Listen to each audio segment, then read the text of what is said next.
Alden Richards, itinigil na ang panliligaw kay Catherine Bernardo.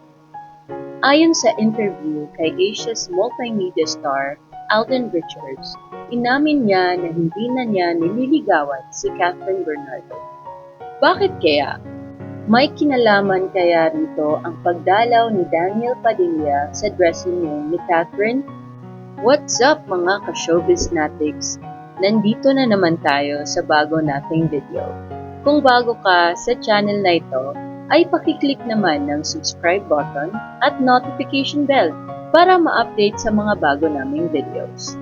Linawin ko lang po, hindi na ako nanliligaw kay Catherine. Mas mabuting manatili na lang ang Catherine na magkaibigan at least my forever.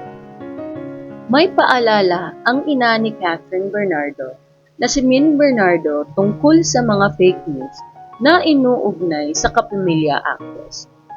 Ito ay sa gitna ng walang basehang impormasyon na nagkabalikan si Catherine at ex-boyfriend na si Daniel Padilla. February 23, 2005, nang i-post ito ng controversial internet personality na si Zian Gasa sa kanyang Facebook page.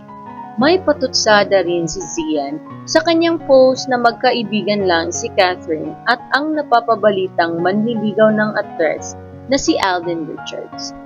Noong araw ring iyon ay naglabas ng pahayag si Mami Min. Nang hingan ng mensahe si Mami Min para sa fans ni Catherine. Ito ang malamang sagot niya. I know them very well. Huwag kayo masyado maniniwala sa mga fake news. Walang eksaktong sinabi si Mami Min kung aling fake news ang tinutukoy niya. Sa comment section, nagtanong ang netizen kung bagong post ang video ni Mami Min. May mga nakampirmang bago ito. Sinasabing may kaugnayan ito sa iniisyong pagbabalikan ni na Catherine at Daniel. Komento nila, mas dapat paniwalaan si Mami Min kesa mga unverified information na ipinapakalat ng iba.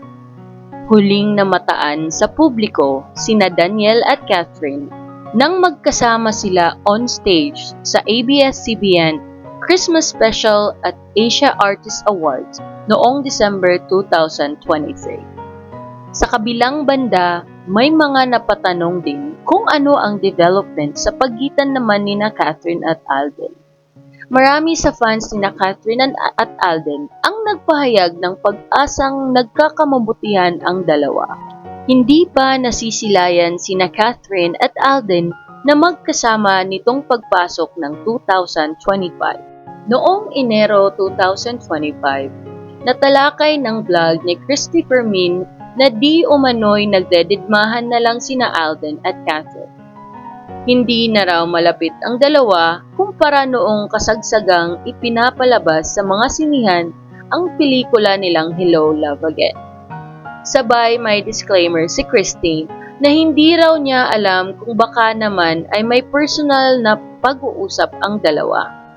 Noong February 8, tinalakay sa vlog ni Ogie Diaz na huminto na umano si Alden sa panliligaw kay Catherine. Walang ibang detalyeng ibinigay si Ogie liban dito. Kahapon, February 24, may cryptic post si Alden sa kanyang Instagram story. Sabi niya, "Food for thought, mind your own business."